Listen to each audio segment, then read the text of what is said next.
Em nome do Pai, do Filho e do Espírito Santo. Amém.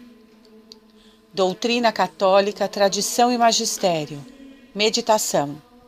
A salvação dos protestantes na conversão à Igreja Católica. Afinal, o que é um católico? Somos católicos que zelam pela doutrina da Igreja, ou somos só mais um herético com roupagem católica para melhor enganar os incautos e tentar enganar a Deus? Existe uma atitude frequente entre nós e, no entanto, profundamente absurda: o sentir vergonha de sermos católicos. A isso se chama respeito humano. O respeito humano é em si a coisa mais imbecil e inconveniente, e contudo ele nos paralisa mais e mais a cada dia. O que tememos? Um sorriso de canto de boca, um gracejo mordaz, uma palavra amarga? Um olhar de condenação? A perda de amizades, de prestígio, de honrarias? Ora, antes perder tudo isso e muito mais, antes perder tudo do que perder Jesus, perder nossa alma. Há apenas uma solução para a honra de nosso Senhor, para a nossa própria salvação, para o bem das almas com as quais convivemos: o ensinamento da verdade, o orgulho tranquilo e humilde de sermos católicos. Exprimamos nossa fé em cada circunstância em que seja útil, sem temores infundados, sem falsos pudores, sem titubeios. O mundo precisa da luz de Jesus Cristo e não temos o direito de escondê-la debaixo do alqueire para o bem e a salvação das almas. Mesmo sendo difícil pregar essa verdade a um mundo dominado pelo indiferentismo religioso, pela apostasia, não podemos simplesmente dar de ombros e abdicar o seu anúncio, sob o risco de trairmos os mártires e os missionários cristãos que deram a própria vida para testemunhar a única e verdadeira fé católica. Cirilo de Jerusalém ensina: devemos aborrecer até os suspeitos de heresia. Sim, os suspeitos. Que dirá então dos hereges e heresias formais? Ouve-se de tempos em tempos a tese falaciosa de que a imensa maioria dos protestantes não se converte à Igreja Católica apenas por ignorância. Em suma, eles não teriam culpabilidade alguma nisso. Total e completo absurdo, mas muitíssimas pessoas ensinam esta inverdade, este erro grotesco. É o politicamente correto, é aquilo que dizemos acima, o respeito humano. Acham que estão sendo misericordiosos por não julgar os irmãos, que estão sendo misericordiosos ao se calarem. Pois é justamente o contrário que deveria fazer um verdadeiro católico, pois não existe verdadeira caridade sem a verdade. O católico, por obra de misericórdia e obrigação, deveria fazer aquilo que a Igreja, fundada por Cristo, deve fazer, ou seja, corrigir os que estão no erro, ensinar os que não sabem. Não minimizar em nada a doutrina salutar de Cristo. É forma de caridade perfeita, eminente para com as almas.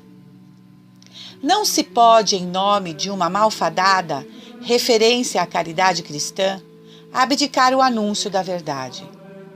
Sem esta, de fato, não pode sequer haver autêntico amor, como preleciona Bento XVI quando diz: só na verdade é que a caridade refulge e pode ser autenticamente vivida.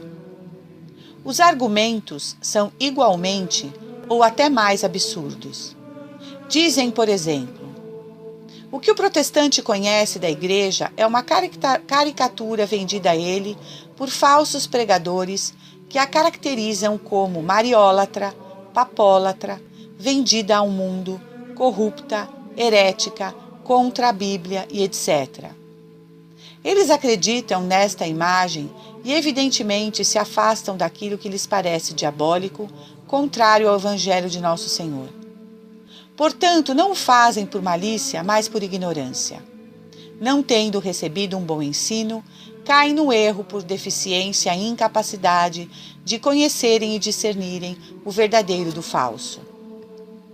Logo, segundo estes mentirosos, a maioria dos reformados serão salvos pela criação de um novo sacramento, o 8º sacramento, o da ignorância.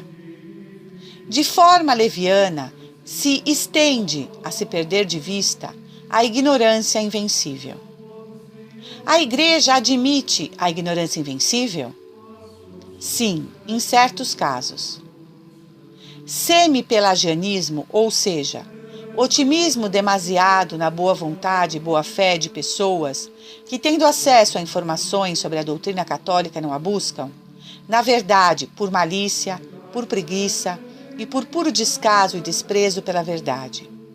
O ensinamento é claro. Se o homem sofre de ignorância invencível, Deus poderá salvá-lo.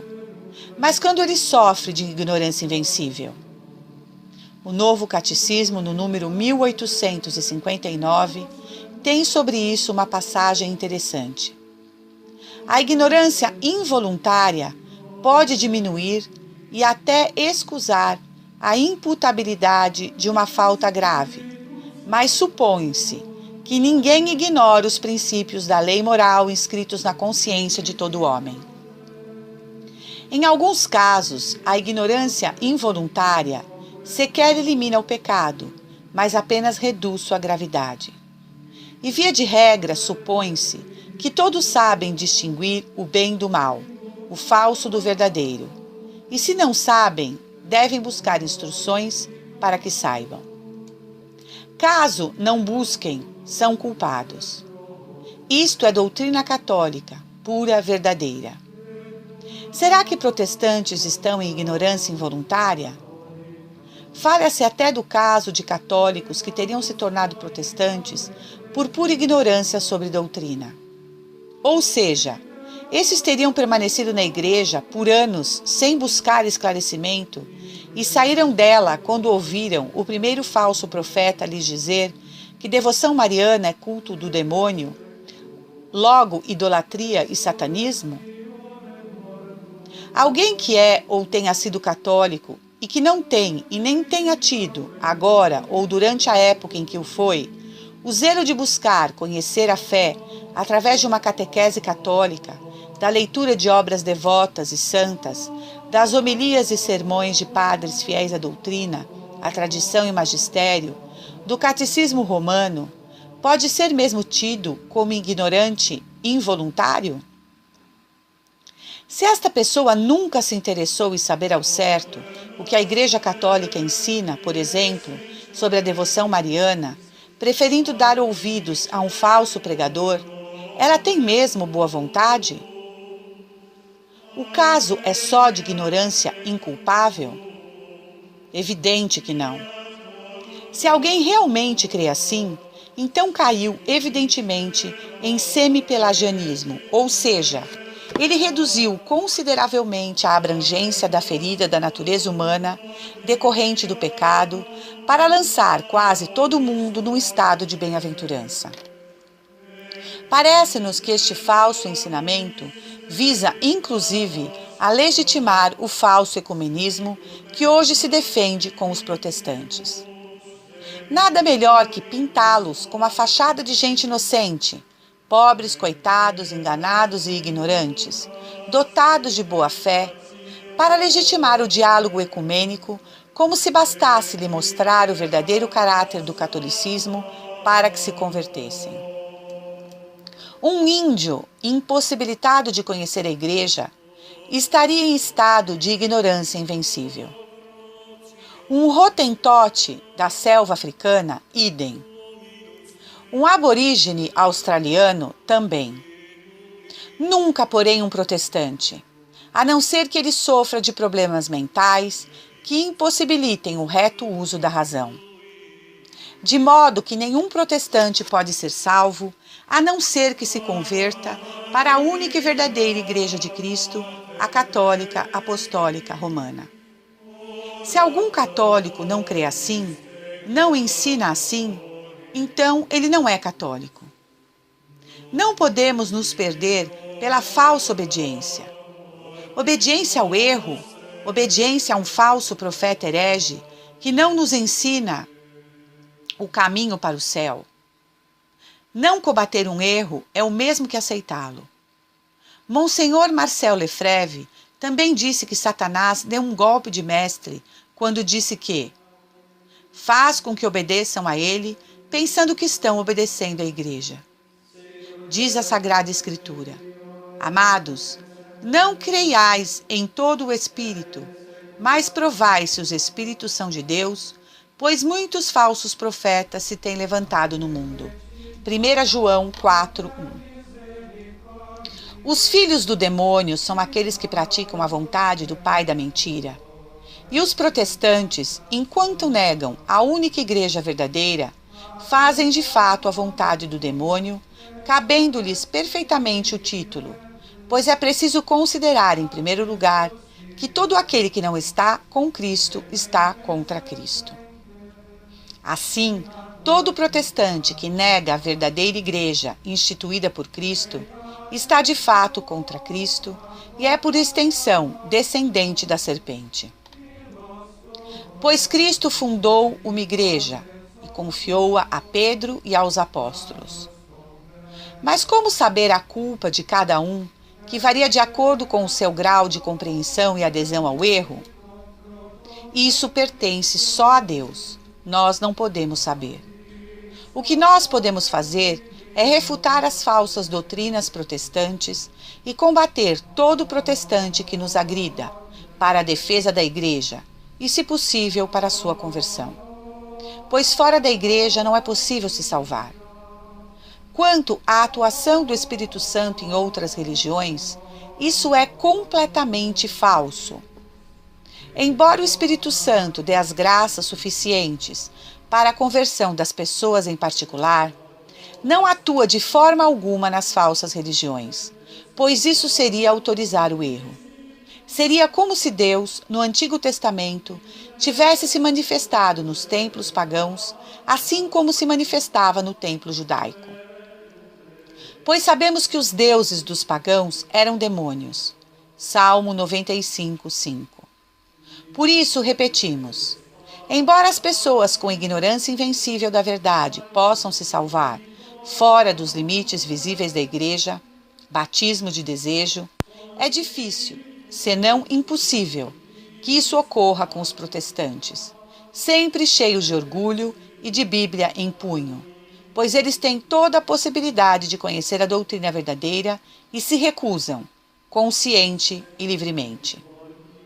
Por isso a salvação se dá dentro da Igreja, conforme as palavras do Papa Pio XII. Os que não pertencem ao organismo visível da Igreja Católica, espontaneamente e de boa vontade, cedam às íntimas inspirações da graça divina e procurem sair de um estado em que não podem estar seguros de sua eterna salvação. Entrem, pois, na unidade católica e, unidos conosco, no corpo de Jesus Cristo, conosco venham a fazer parte, sob uma só cabeça, da sociedade da gloriosíssima caridade. Nós jamais cessaremos as nossas súplicas ao Espírito de amor e verdade e esperamo-los de braços abertos, não como a estranhos, mas como a filhos que vêm para a sua casa paterna. Fonte encíclica Mystici Corporis, Papa Pio XII, 1943. O protestantismo, com suas divisões e erros, não pode possuir a verdade, pois a verdade é única, é una, é católica. Daí ter dito profeticamente São Cipriano de Cartago: não pode possuir a Cristo quem dilacera e divide a Igreja de Cristo. Para o protestante, basta a pessoa se declarar salva devido sua fé, contudo ser tornada conforme a vontade de Deus, sem que seja purificada ou santificada. Isto é feito por uma aceitação pessoal de Jesus como seu Salvador. Como diz Lutero, o grande herege, os méritos de Jesus não levam em conta os pecados do indivíduo. A fé confiante, sola fide, faz com que Deus nos recubra com o manto dos méritos de Cristo, declarando-nos justos. O crente diz estar certo da salvação eterna em qualquer fase da sua vida, desde que mantenha a fé confiante. Donde o famoso adágio atribuído a Lutero: Pecco fortiter, sed fortius credo. Peco intensamente, mas ainda mais intensamente creio. Se somos salvos, esta salvação vem pelo sacrifício de Cristo na cruz, não pela ressurreição. Por sua ressurreição, ele nos mostra o que podemos esperar. Ele nos mostra o prêmio aos que, como dizia São Paulo, chegam ao fim da corrida. Mas não é pela ressurreição que somos salvos, e sim pela cruz. Pois se não houvesse a cruz, não haveria ressurreição. O protestante diz que não precisa ver Jesus na cruz. Ele merece toda a glória, todo o louvor, pois agora está ao lado do Pai na glória e não mais na cruz. Que dizer a respeito? Sem sombra de dúvida, Jesus está ao lado do Pai, na glória, mas por ter estado na cruz. Estaremos um dia, nós também, queira Deus, na glória, face a face com Ele, se aceitarmos também nossa cruz, a exemplo dele, quando nos disse para tomarmos nossas cruzes e segui-lo. E só podemos segui-lo se estivermos junto a ele em sua santa igreja. Ver o Cristo ressurrecto, sem ver o Cristo na cruz, é ver o prêmio sem a corrida, é ver o pagamento sem ver o trabalho, é ver em suma o efeito sem ver como a ele se chega. Não basta crer e aceitar Jesus Cristo como Salvador. É preciso viver a fé e vivê-la em santidade. Daí a exigência dos mandamentos, daí os sacramentos, daí a moral que a Igreja ensina. Dizer que crê em Jesus Cristo e será salvo, mas continuar vivendo no pecado, injusta e dissoluta, é mentir à própria consciência. O vetus ordo e o novus ordo missae absolutamente não são a continuação do outro, mas há entre os dois tal diferença que revoluciona a fé e leva a uma verdadeira reviravolta. A nova religião que brota dele é praticamente irreconhecível em relação à fé das idades, que felizmente permanece no pequeno rebanho que se mantém fiel ao antigo rito. Horas, a reforma litúrgica anglicana de Michael Davis é sua demonstração clara e refinada. O rei Henrique VIII, de ardente católico que era, por motivos que sabemos, afastou-se da Igreja Mãe de Roma e não foi necessário muito tempo para o catolicismo fosse definitivamente destruído em todo o mundo anglo-saxão, substituído pela nova forma ou nova religião chamada anglicanismo. Seita esta, nascido da libido e da luxúria de um homem. Já sob o reino da filha de Henrique, Isabel, concebia-se este colapso geral. Na Alemanha foi Lutero, na Suíça Calvino, mas na Inglaterra não houve um autêntico reformador. Não houve uma pregação específica. Há apenas a astúcia do arcebispo de Canterbury, Thomas Cranmer, para que, sendo já secretamente luterano, com a reforma litúrgica levada a efeito por ele, conseguiu mudar o povo inglês, mudando sua identidade de católica para protestante. Na Inglaterra, o catolicismo foi desmantelado e substituído pelo protestantismo, usando a língua vulgar e abolindo o latim, substituindo o altar por uma simples mesa e, finalmente, fazendo várias mudanças no cânon da missa. O latim e a atenta observância das rúbricas, o altar para o sacrifício e não a mesa para a ceia, o cânon romano, que remonta aos tempos apostólicos, em seu conjunto, foram a garantia de que a Igreja Católica, durante 2 milênios, fosse una, santa, católica e apostólica. Se cai um só destes 4 pilares, todo o edifício desmorona. É necessário compreender, os sacerdotes devem compreender, e também os fiéis, que destruindo a Santa Missa, destrói-se inevitavelmente a fé católica. Isso já aconteceu no passado, mas note-se que está também acontecendo hoje do mesmo modo, e muitos notaram, mas por conveniência fingem não perceber. A Inglaterra, em um preciso momento de sua história, encontrou-se com uma nova religião no lugar da tradicional. Os ingleses eram católicos e se converteram em anglicanos. Não todos, certamente, mas em grande parte. Como podemos esquecer aqueles que sofreram torturas atrozes e derramaram seu sangue como verdadeiros mártires da fé? E, no entanto, em nossos dias, depois de reconhecer o glorioso martírio daqueles que rejeitaram a Santa Ceia, impuseram textos litúrgicos muito semelhantes aos anglicanos. Lutero, que dizia que a missa católica era pior que um prostíbulo. Sim, isso mesmo. Pregava Lutero em 1524 dizendo: sim, eu o digo, todos os prostíbulos que, no entanto, Deus condenou severamente, todos os homicídios, mortes, roubos e adultérios, são menos prejudiciais do que a abominável da missa papista. Finaliza o herege. Fonte Werker, 15º, página 774. A Santa Missa é o sacrifício cotidiano, a oblação pura, que é oferecida ao Senhor em toda parte, do nascer ao pôr do sol. O sacrifício da missa renova o sacrifício consumado por Jesus sobre o Calvário.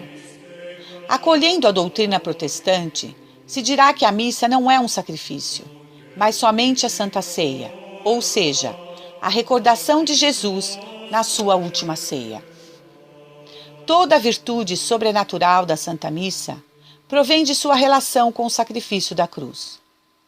Se não se acredita mais nisto, não se acredita mais em nada da Igreja. Esta não tem mais razão de ser e não se deve mais pretender ser católico. Lutero havia compreendido muito bem que a Santa Missa é o coração, a alma da Igreja. Ele dizia: destruamos a missa e teremos destruído a Igreja. Devemos deter o processo de protestantização, levado adiante por Lutero e por Calvino e retomado por muitos outros. Não permitamos que nos arrebatem a fé de nossos pais. Não nos contentemos com um Deus pela metade, apenas misericordioso e não igualmente justo. Deus é sempre o mesmo, ontem, hoje e pelos séculos eternos. Em um mundo em mudança, a fé, pelo menos ela, não pode nem deve mudar. Nunca, jamais. Estejamos preparados para a perseguição, mas permaneçamos fiéis e alcançaremos a salvação eterna. Pode acaso salvar-se a alma que não possui a fé católica? Os hinduístas, os budistas, os muçulmanos, os judeus, os protestantes? Por rigorosa lógica, segundo a palavra da Escritura e segundo o que a Igreja sempre ensinou, não. A não ser que se convertam à verdadeira e única Igreja, a católica. Portanto, não nos resta senão o esforço de sermos bons católicos. De outro modo, somos uns fracassados. Assim é. Sob o falso pretexto do amor ao próximo e do desejo de uma unidade artificial ilusória, a fé católica é sacrificada no altar do ecumenismo, que põe em perigo a salvação das almas. Os erros mais gritantes e a verdade de nosso Senhor Jesus Cristo são colocadas em pé de igualdade. Como podemos ser gratos pelos dons espirituais e teológicos recebidos através da Reforma? Enquanto Lutero manifestou um ódio diabólico pelo Sumo Pontífice, um desprezo blasfemo pelo santo sacrifício da missa, assim como uma recusa da graça salvífica de nosso Senhor Jesus Cristo? Ele também destruiu a doutrina eucarística, negando a transubstanciação, desviou as almas da Santíssima Virgem Maria e negou a existência do purgatório. Não, o protestantismo não trouxe nada ao catolicismo. Ele arruinou a unidade da cristandade, separou nações inteiras da Igreja Católica, mergulhou as almas no erro, colocando em risco sua salvação eterna. Nós, católicos, queremos que os protestantes retornem para o único rebanho de Cristo, que é a Igreja Católica, e rezamos por esta intenção. Apelamos a São Pio V, São Carlos Borromeu, Santo Inácio e São Pedro Canísio, que combateram heroicamente a heresia protestante e salvaram a Igreja Católica. Nos ensina a palavra de um Papa Santo, São Pio X, sobre o protestantismo.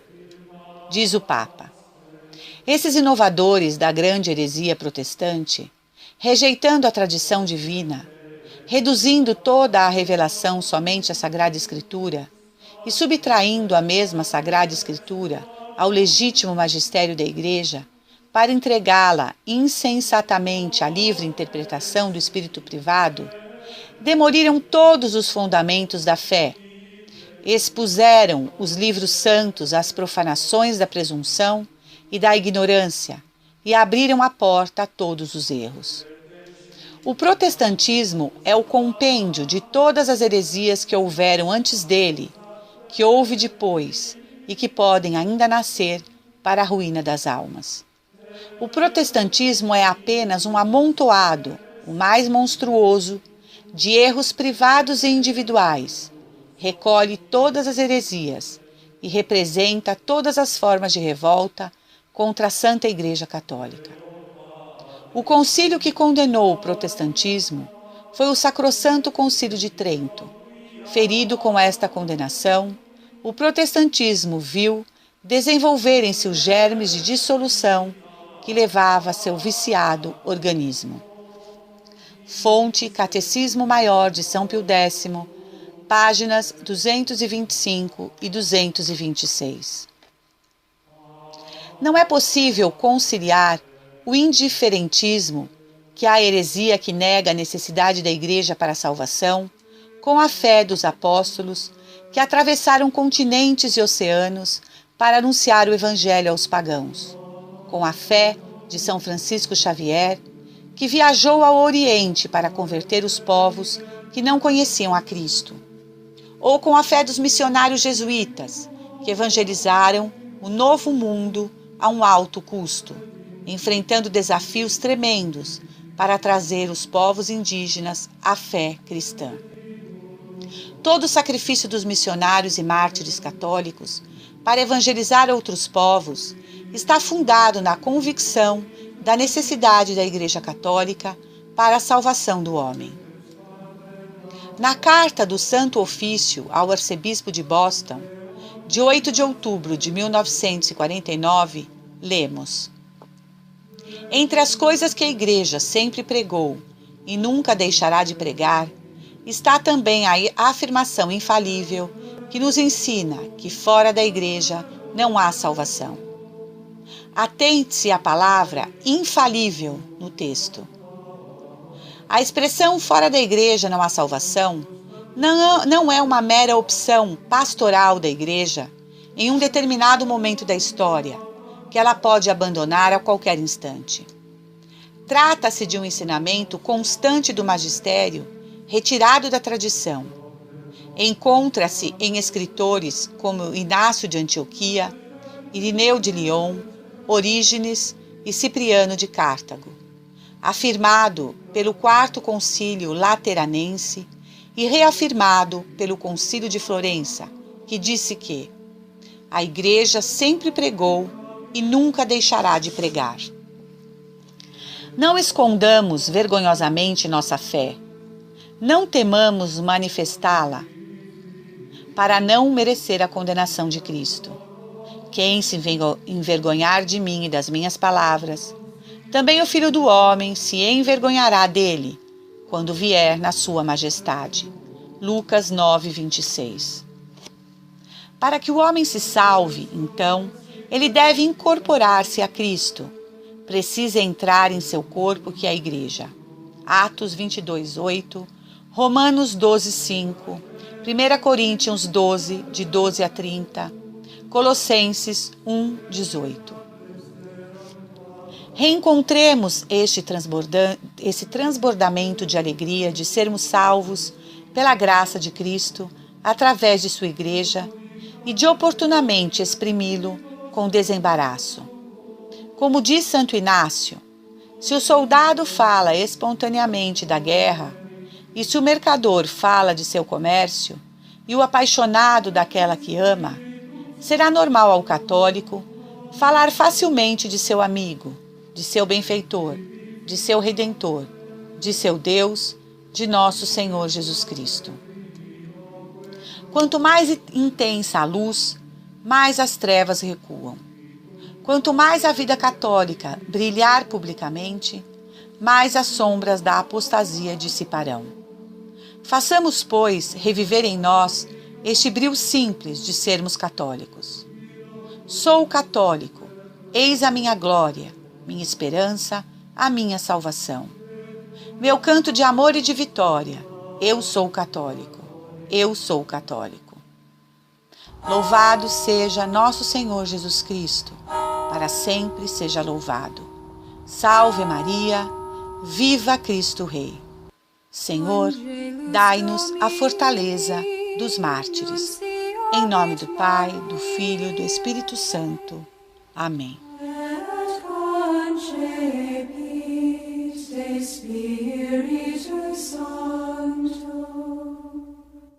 Ave Maria, gratia plena Dominus tecum, benedicta tu in mulieribus, et benedictus fructus ventris tui, Iesus. Santa Maria,